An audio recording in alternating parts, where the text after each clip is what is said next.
خطوة أخرى في التقارب الاستراتيجي بين الجزائر وروما تجسدها الزيارة الرسمية التي يقودها رئيس الجمهورية سيد عبد المجيد تبون إلى العاصمة الإيطالية،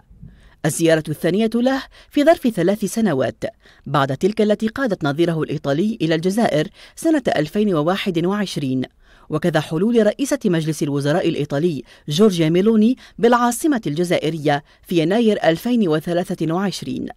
زيارات رفيعة المستوى تعكس الإرادة السياسية الراسخة لقيادتي البلدين لتمتين أواصر الصداقة التاريخية وإضفاء مزيد من الحركية على مجالات التعاون. الشراكة الاستراتيجية التي تدخل مرحلة جديدة تتوج عقودا من التعاون بين البلدين ترجمتها مخرجات الدورة الخامسة للقمة الحكومية الجزائرية الإيطالية التي ترأسها الرئيس تبون رفقة جورجيا ميلوني، والتي شملت خطوات عملية لمد جسور التعاون في عدة قطاعات واعدة.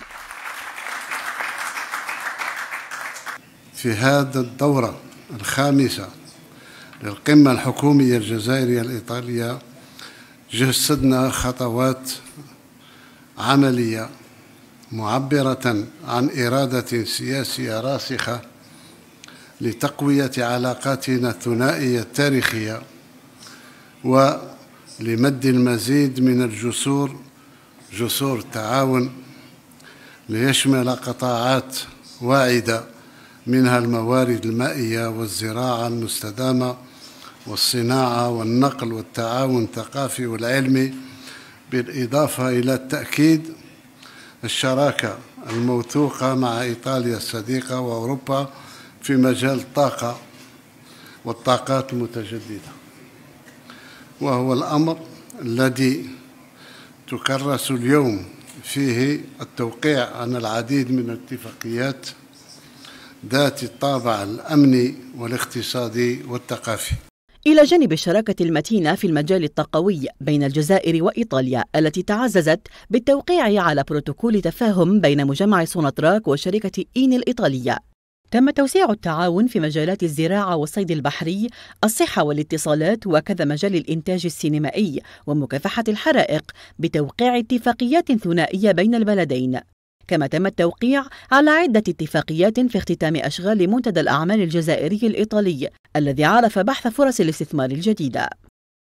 شراكات من شأنها تمتين المبادلات الاقتصادية والتجارية بين البلدين التي تضاعف حجمها مرتين في السنوات ال5 الأخيرة بالموازاة مع الديناميكية الكبيرة التي يعرفها الاقتصاد الوطني. إنكم كرجال أعمال ومتعاملين اقتصاديين على اطلاع بالحركة الاقتصادية التي تعيشها الجزائر في مختلف القطاعات، وتترجمها الحصيلة الإيجابية المحققة اقتصاديا، وتترجمها الحصيلة الإيجابية المحققة خلال السنوات الأخيرة. والمؤشرات الاقتصادية اللي هي من أقوى المؤشرات الاقتصادية في البحر الأبيض المتوسط، سواء تعلق الأمر بالنمو الاقتصادي المستمر وبتنويع الاقتصاد وبالتحكم